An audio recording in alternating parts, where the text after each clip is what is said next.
시청하시기 전에 STV 상생방송 구독과 좋아요 눌러주세요. 시청자와 함께하는 톡톡 퀴즈. 안녕하세요. 톡톡 증산도 하민석입니다. 매번 질문을 주시는 우리 시청자분들을 위해 깜짝 퀴즈를 준비했습니다. 문제를 듣고 같이 잘 풀어주세요. 문제 나갑니다.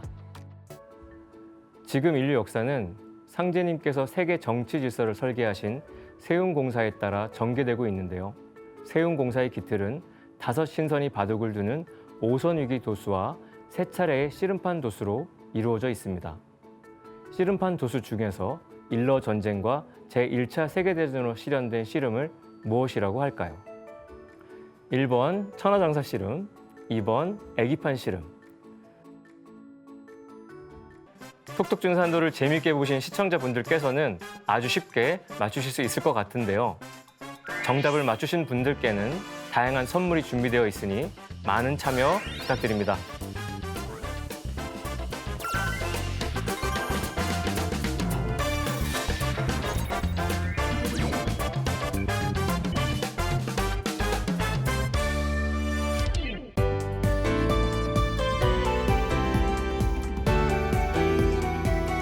안녕하세요. 톡톡 증산도 시즌3 진행을 맡은 이미향입니다.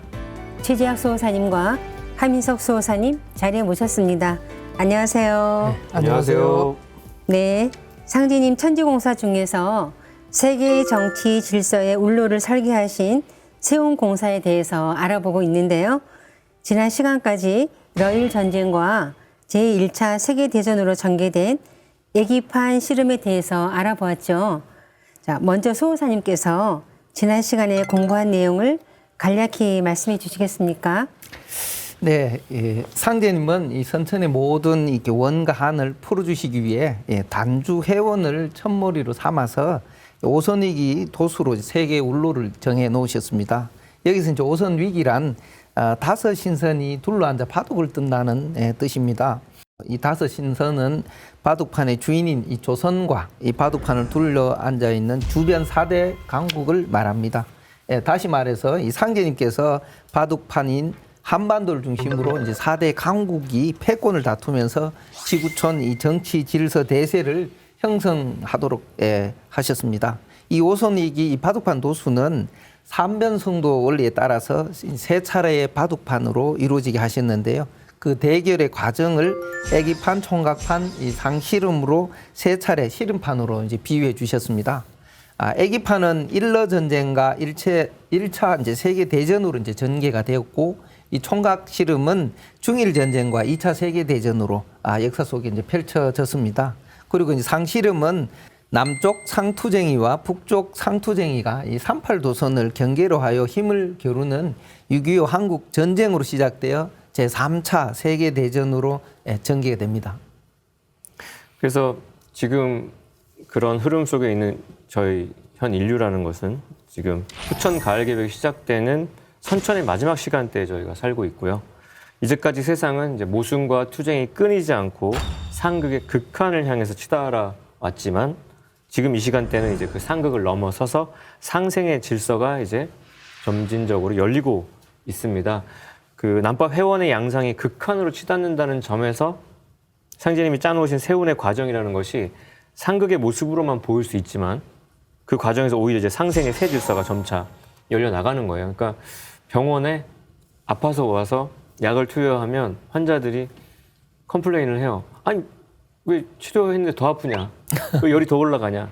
증상이 왜 더 그러냐? 저는 설명하기를 증상은 등산과 같아서 정상을 찍고 하산을 한다. 그러니까 약이 들어가니까 오히려 균하고 싸우려고 몸에서 부대끼는 건 있겠지만 그게 지나가야 확 좋아진다는 그걸 견뎌야 된다고 말씀을 꼭 드리거든요. 그래서 상극의 모습으로 보이지만 본질은 상생으로 고통스럽지만 궁극의 치유를 위해서 하는 거라는 걸 아셔야 될 거고요. 이런 남법 회원 시대를 거쳐서 개벽의 과정을 지나면 마침내 3계가 구원돼서 역사 속에 상생의 가을 세상이 그 가을의 그 조화 세상이 비로소 도래하게 됩니다.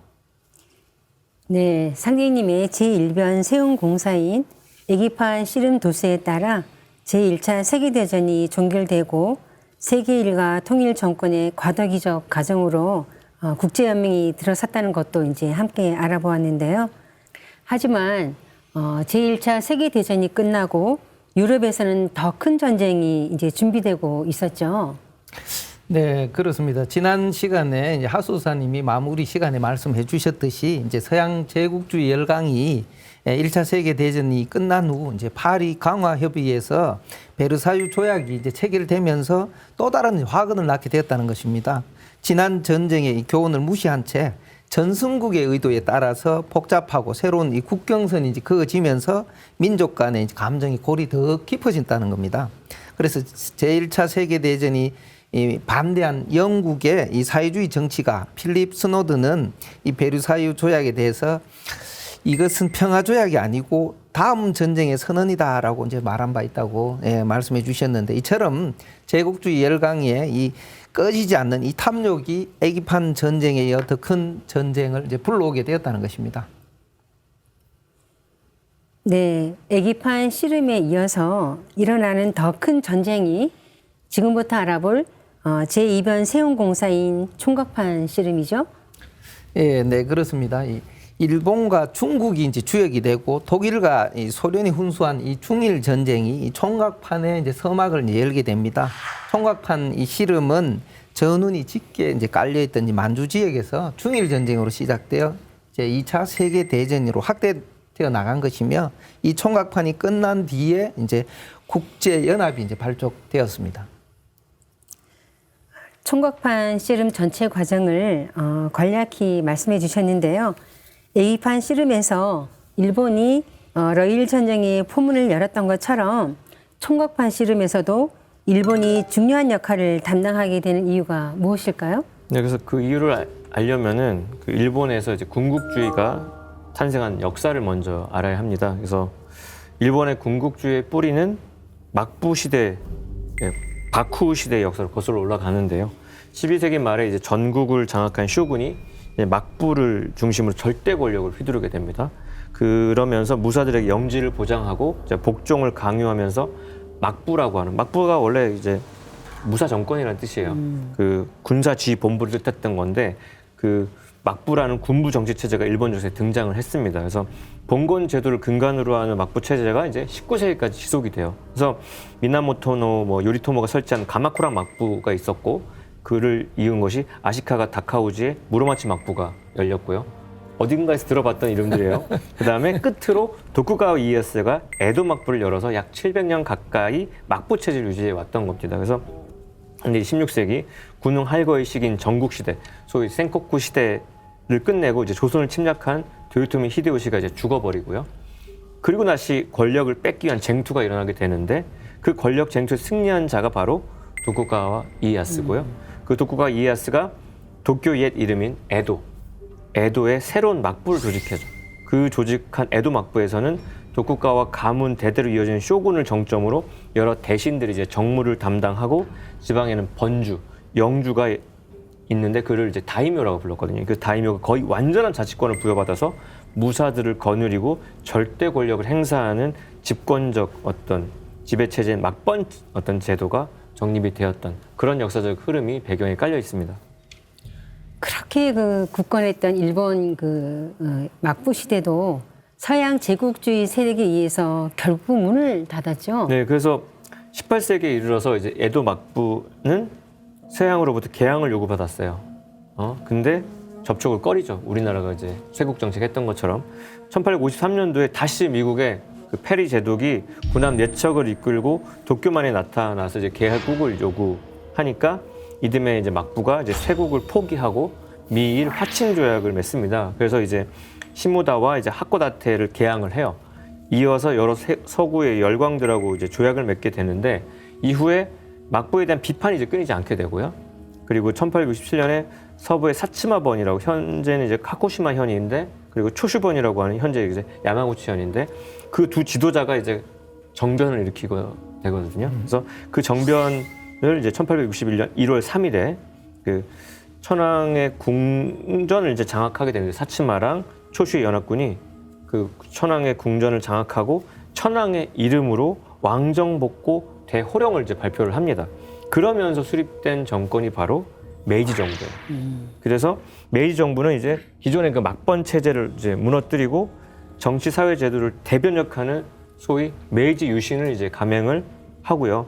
그러니까 일왕을 중심으로 하는 중앙 집권 조직을 만들고 이제 근대화로 가는 온갖 부국강경과 팽창저책을 이제 추진하게 되는 거예요. 그러면서 일본의 군국주의가 이렇게 태동이 되는 건데 여기에 그 메이지 유신의 그 메이지 천황, 그 명치 천황에 대해서 상제님께서 이제 공사 보시면서 하신 말씀이 있거든요. 그래서 상제님께서 명치와 더불어 여러 공사를 보시고서 이제 돌려보내셨는데 그러면서 상제께서 말씀하신 게 명치 그놈 잘난 놈이다. 참 잘난 놈이다. 명치만큼 똑똑한 놈이 없다.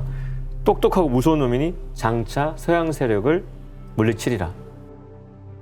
그러니까 인물을 정확히 보시고 이렇게 뽑아서 쓰신 건데, 그러니까 메이지 정부 초기에 이제 정한론이 거세게 일어났지만 내치 개혁을 이루고 차후 이제 조선을 정벌하자는 어떤 의견들이 있었고 그들이 이제 정권을 장악했기 때문에 이후에 이제 일본 정부는 1890년대까지는 내적으로 이제 통합의 기반을 마련하는데 이제 치중하게 됩니다. 메이지 유신을 하자마자 그 지역들이 정한론을 들고 나온 건데요. 정한론은 우리나라를 정벌하자는 주장이죠. 네, 맞습니다. 이 1868년 이 메이지 정부는 이 외교 노선을 통해 이제 신정부 설립을 이제 조선에 알리를 했습니다. 당시 이제 조선의 실권자인 흥선대원군은 이제 외교 문서 접수조차 이제 거부를 하게 됩니다. 이에 이제 이 신정부에서는 정한론이 이제 제기되기 시작되었습니다. 1871년 초에 이제 조선의 사정을 이제 살피러 다녀온 이 사다 하쿠보라는 사람은 대군을 보내 일거에 공격하면 이 50일을 넘기지 않고 국왕을 포로로 잡을 수 있다라고 이제 주장을 하게 됩니다.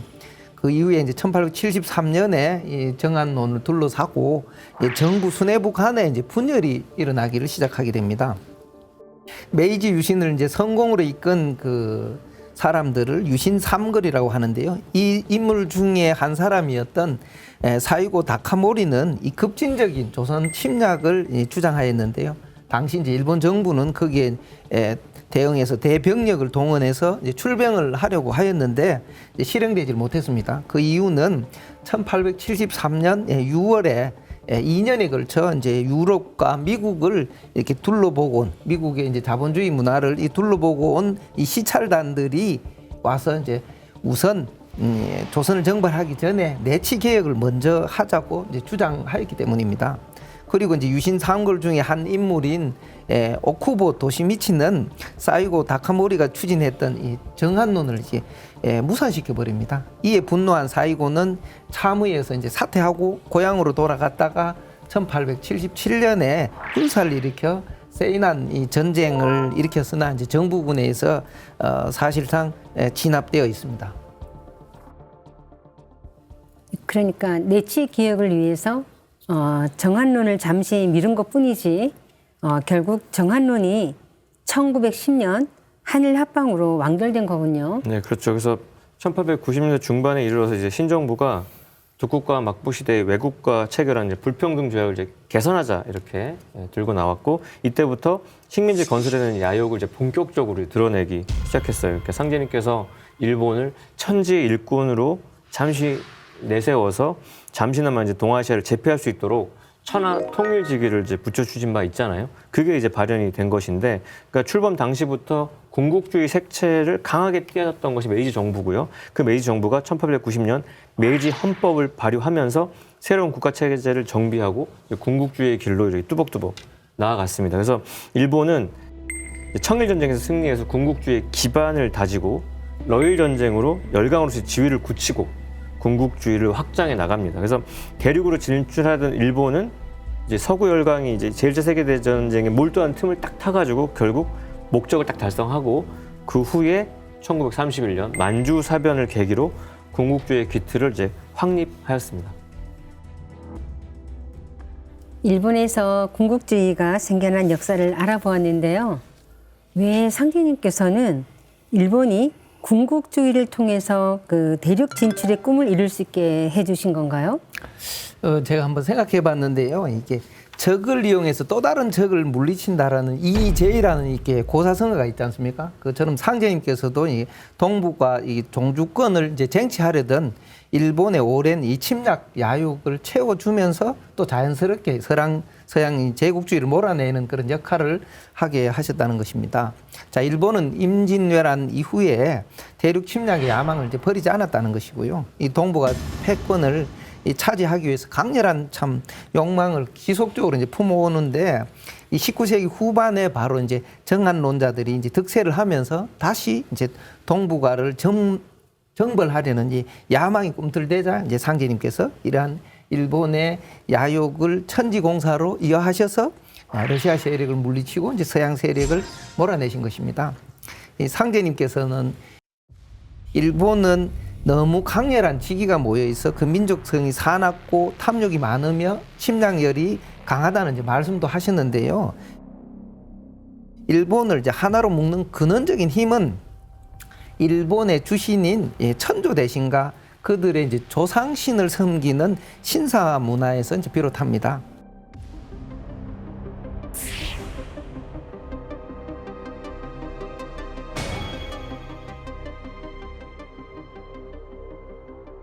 일본 신사하면 태평양 전쟁을 일으킨 그 전범자들을 신으로 모시고 있는 야스쿠니 신사, 최근 뉴스에도 나오던데요. 그것만 있는 것이 아니라 일본에는 10만여 개의 이제 신사가 있고 그 구심점이 되는 신사가 바로 이즈모 대사와 이세 신궁입니다. 일본은 이렇게 조상신을 숭배하는 일체된 마음과 또 천황을 또 신으로 섬기는 이 황국사관을 바탕으로 아시아를 넘어 지구촌을 정복하고자 했던 이 태평양 전쟁을 일으켰습니다. 서양 제국주의 세력처럼 일본 군국주의 세력도 태생부터 침략욕을 가지고 있었다고 볼 수 있을 것 같은데요. 애기판 씨름의 주역으로서 러일 전쟁과 제1차 세계대전에서 승승장구한 일본이 이제 총각판 씨름의 포문도 열게 되죠. 네, 그렇습니다. 이 관련된 이 도전 말씀을 하나 살펴보면요. 장차 일청 전쟁이 2번 일어나리니 첫 번째는 천국이 패하고 말 것이요 두 번째 일어나는 싸움이 10년을 가리니 그 끝에 일본은 패하여 쫓겨 들어간다라고 이제 말씀해 주셨습니다. 일본은 이 상제님께서 이제 붙여주신 이 천하 통일지기를 타고 애기판인 제1차 세계대전 이후에 국력이 이제 급속도로 이제 성장을 하게 되는데요.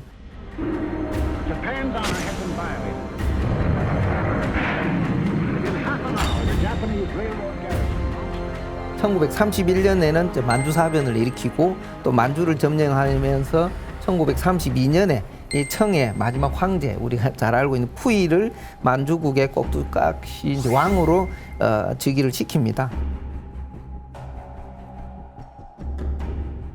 그리고 난 다음에 일본의 이 침략 행위는 국제 연맹에서 이제 제지하려고 했지만 국제 연맹을 탈퇴해 버리고 대륙의 이제 침략을 열을 더더욱 이제 올리게 됩니다. 그래서 우리가 앞서 이제 만주 사변이라는 용어를 역사에서 많이 썼는데 사실은 그게 일본 제국주의 입장에서 사용한 말입니다. 사변이라고 하면 이제 국내 문제를 국한하는 거예요. 옛날에 6.25 사변. 근데 일본은 만주 사변을 이제 중국 내 문제로 한정해야 된다고 강변하면서 만주 사변이라는 용어를 쓰지만 이는 엄연히 일본이 중국을 이제 침략한 사건이거든요. 그러니까 언어의 이 왜곡의 그 어떤 삐딱한 마음이 의도가 저희가 숨어 있는 거죠. 그래서 분명히 이 국가 간의 전쟁이기 때문에 이 사변이 될 수 없다.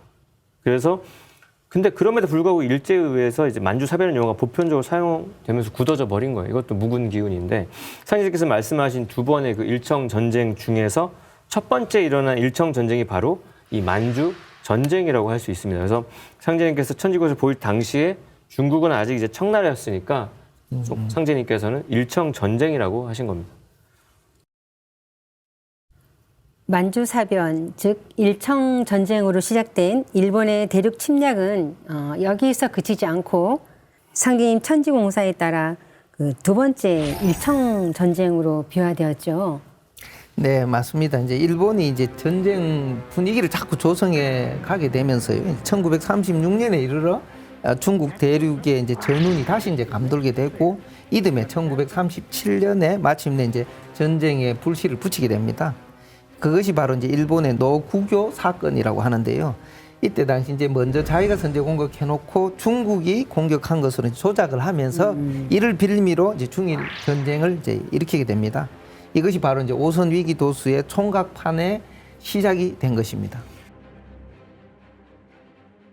그래서 이제 만주사변이 일어난 지 6년이 지난 1937년 7월 7일에 이제 베이징 근교 노구교 부근에서 야간 훈련 중이었던 일본군하고 중국군 사이에 사소한 충돌이 일어나게 되는데 일본군이 야간 훈련을 실시하던 중에 몇 발의 총소리가 딱 나고요.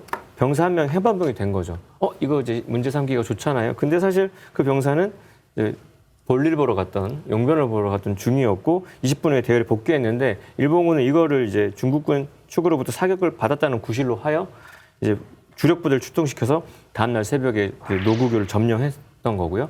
7월 이제 11일에 중국의 양보로 이제 현지 협정을 맺었는데 어차피 그 화북 침략을 노리던 일본은 강경한 태도를 보이면서 이제 관동군과 본토 3개 사단을 이제 증파를 해가지고 7월 28일에 국경 천진에 총 공격을 개시함으로써 중일 전쟁으로 이제 돌입하게 됩니다.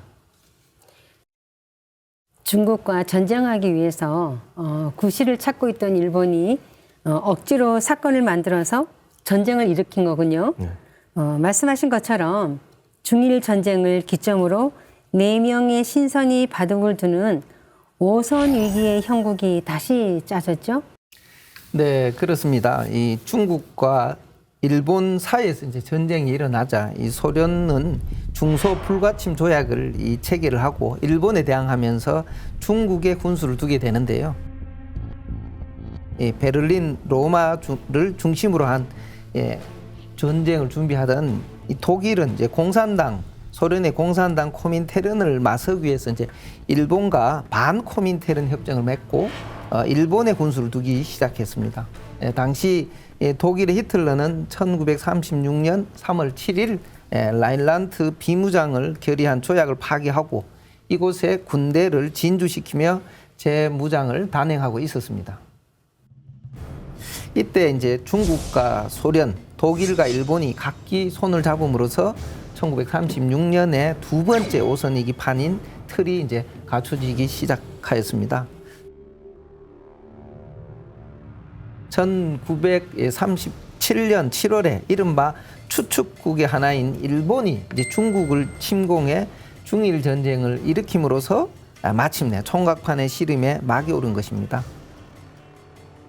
일본의 이제 성공으로 중국 대륙에서 이제 전쟁이 이제 불붙은 가운데 독일 히틀러의 이제 폴란드 침공으로 1939년 유럽에서도 다시 이제 전쟁의 불길에 휩쓸리게 되는데요. 1940년 9월에 독일, 일본, 이탈리아 이 세 나라가 정치, 경제, 군사 수단을 공동으로 지원한다는 이 삼국 군사 동맹 조약을 체결해 소위 추축국 틀이 이제 굳건해지게 되었습니다. 제1차 세계대전에서는 연합국 편에서 독일과 싸웠던 일본이 제2차 세계대전에서는 독일 편에 붙어서 전쟁을 일으킨 건데요. 연합국에게 큰 배신감을 안겨줬을 것 같습니다. 네, 이 국제 이제 정치에서 흔히 이제 영원한 아군도 없고 영원한 적군도 없다 이제 이런 말을 쓰는데요. 각자의 국익을 위해서는 언제든지 이제 돌아설 수 있다는 것을 보여주는 사례라고 봅니다. 지금 이제 정치에서 이제 미국에서 이제 우리 주한미군 가지고 이제 얘기 말이 많은데 항상 국익 지금 미국 중심의 이제 정치를 하겠다 이제 선언을 하지 않습니까? 그런 것처럼 여기서 저희들이 한번 생각해 볼 부분이 있다고 생각되고요. 그다음에 일제가 이 군수 자원을 확보하기 위해서 이제 동남아 전선을 확장하게 되는데 여기에 이제 미국이 석유 등 이 자원 공급을 중단하면서 경제 제재를 이제 일제 이제 견제를 하지만 이에 일본군은 이제 1941년 12월에 진주만을 기습 공격하는 이 태평양 전쟁을 일으킴으로써 전 세계가 대전쟁의 이제 불길에 이제 휩싸이게 되는 것입니다. 그래서 1937년에 벌인 일본의 중국 본토 침략 그리고 이제 아시아 태평양 전쟁으로 이어지는 이 환축과 그다음에 1939년에 독일이 폴란드 침공으로 유럽 지역에서 벌어지는 또한 한 축이 이 세계 열강들이 얽히고 설켜서 이제 대전쟁을 벌이게 되었다는 것입니다. 제2차 세계대전은 유럽 대륙에 국한되었던 1차 세계대전과 달리 전 세계로 이제 확산되었다는 겁니다. 인적, 물자 자원이 과학기술이 총동원된 그야말로 이제 총력전이었다는 것입니다. 이 상제님은 이 총각판 전란에 대해서 다음과 같이 이제 말씀하셨습니다. 세월 요유 건국중이나 왕급 망제 10년호와 부지이지 지부지하고 엄상한설 대홍로라. 세월아 너는 전쟁의 겁액 속에서 흘러가는데 가는 겁액이 10년 세월에 있음을 잊었느냐. 내일은 모르면서도 알 것이요 알면서도 모르니 이 끔찍한 겁액의 고난도 큰 화로의 상설이 녹듯 하리라. 이렇게 말씀하셨습니다. 일본이 미국을 기습 공격한 그 진주만 공습은 여러 차례 영화로 만들어졌죠. 얼마나 참혹했는지 그 장면을 함께 보겠습니다.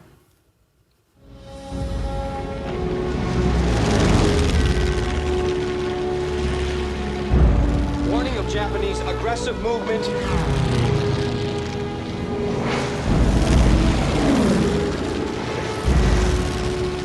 December 7th,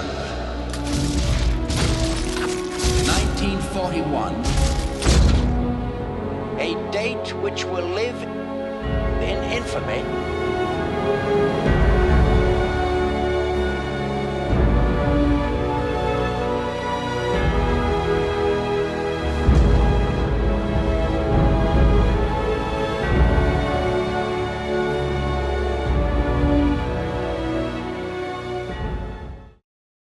네, 상례님께서는 전쟁의 겁액이 10년 세월에 있다고 하셨는데요.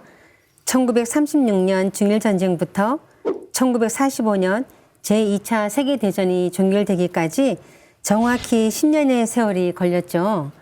자, 이것을 볼 때 상대님께서 설계하신 천지공사 그대로 1.1획의 오차도 없이 인류 역사가 전개되었다는 것을 알 수 있습니다. 네, 그렇습니다. 그래서 상제님께서 일본에게 천하 통일의 기운을 붙여주신 결과로 일본은 불과 이제 3개월 만에 동남아시아 대부분을 집어삼켰어요.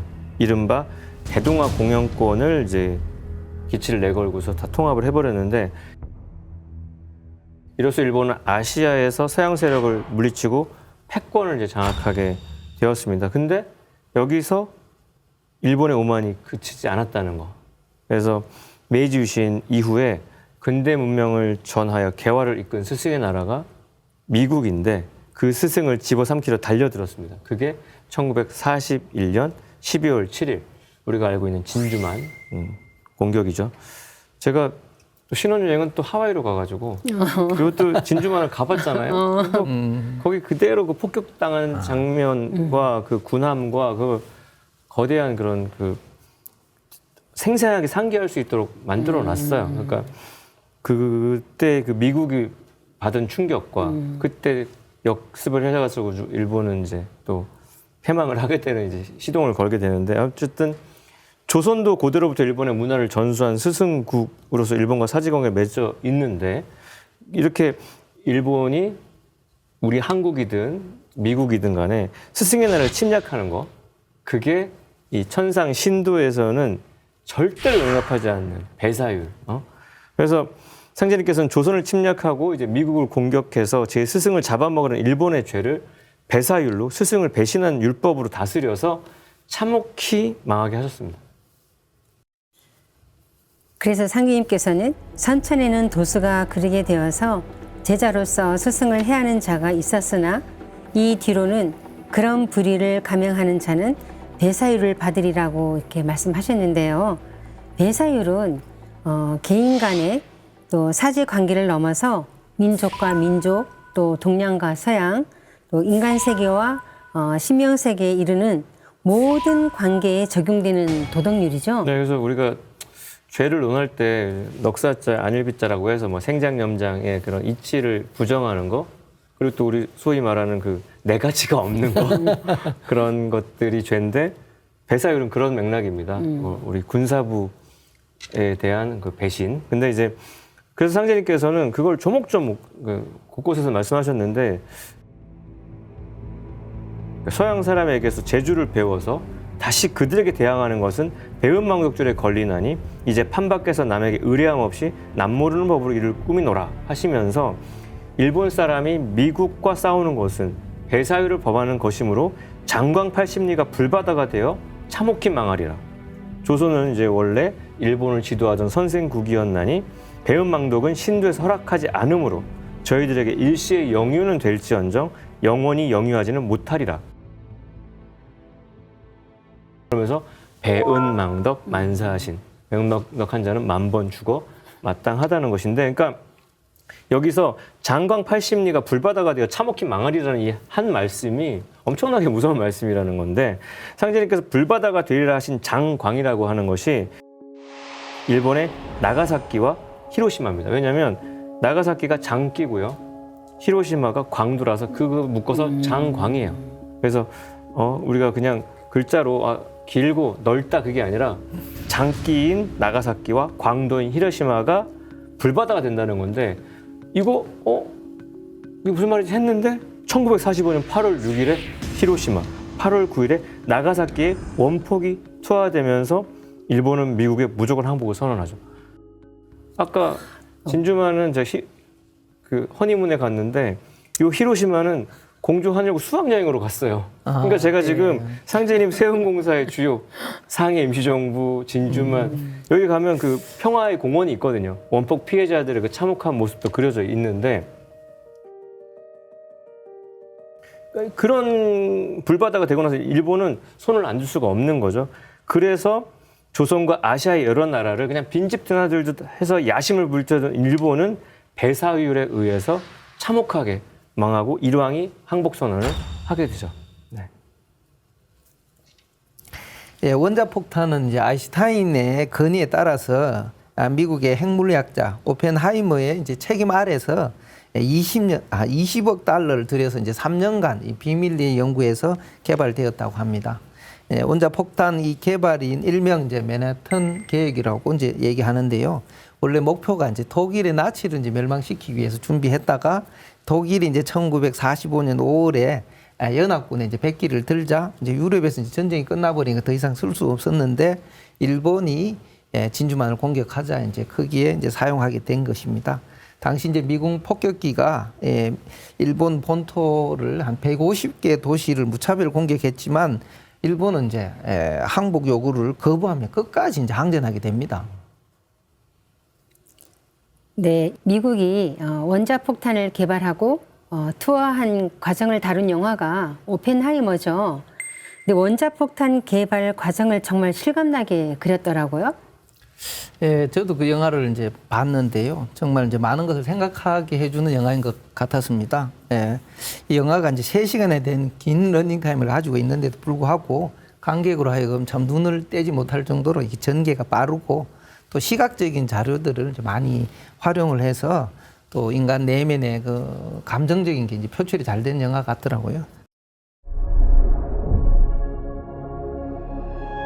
They won't fear it until they understand it, and they won't understand it as anyone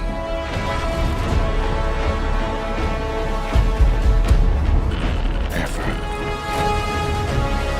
going to tell the truth about what's happening here.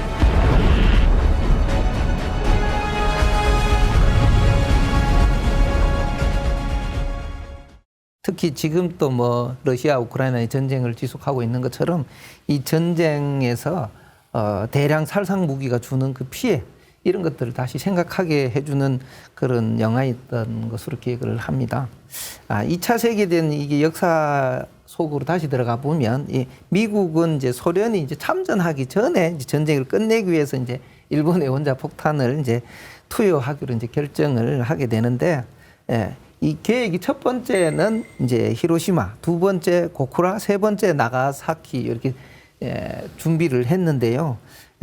교토는 원래 이제 고성 오래된 이제 성들이 많기 때문에 원래 이제 그 폭격에서 제외되었다고 하고, 당시 이제 히로시마는 제2군 사령부가 있는 중요한 도시였지만 다른 대도시에 비해서 공격을 안 했습니다. 그 이유가 이제 원자폭탄을 실험해서 그 피해가 얼마나 정도 될지를 이제 계측하기 위해서였다고 합니다. 그래서 이제 1945년 8월 6일 오전 8시 15분 17초에 이제 인류 최초로 히로시마에 무게 약 4톤 핵폭탄인 리틀보이, 우리말로 이제 꼬마라는 이름으로 우리나라 핵폭탄이 이제 투여되게 되었습니다. 역사적인 사건인데 그 원폭 투하의 목표 지점이 또 아이러니한 게 있어요. 그러니까 원폭 투하의 목표 지점이 역설적으로 그 상생교였습니다.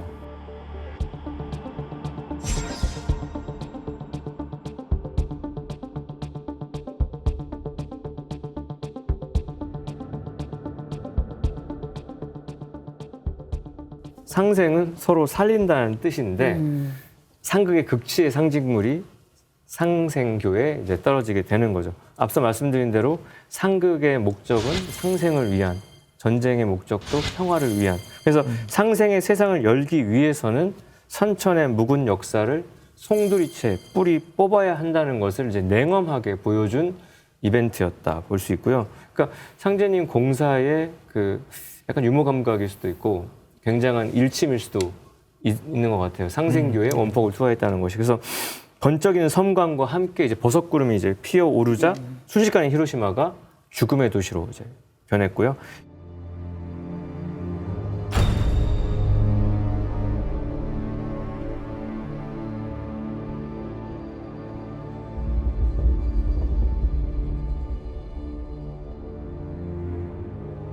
연구를 책임졌던 우리 로버트 오펜하이머는 그 폭탄의 파괴성에 리틀보이인데 꼬만데 놀래가지고 자조적으로 말한 게 뭐였냐면 나는 세계의 파괴자, 죽음의 신이 되었다. 해서 그 충격과 괴로움을 토로한 바 있습니다. We knew the world would not be the same.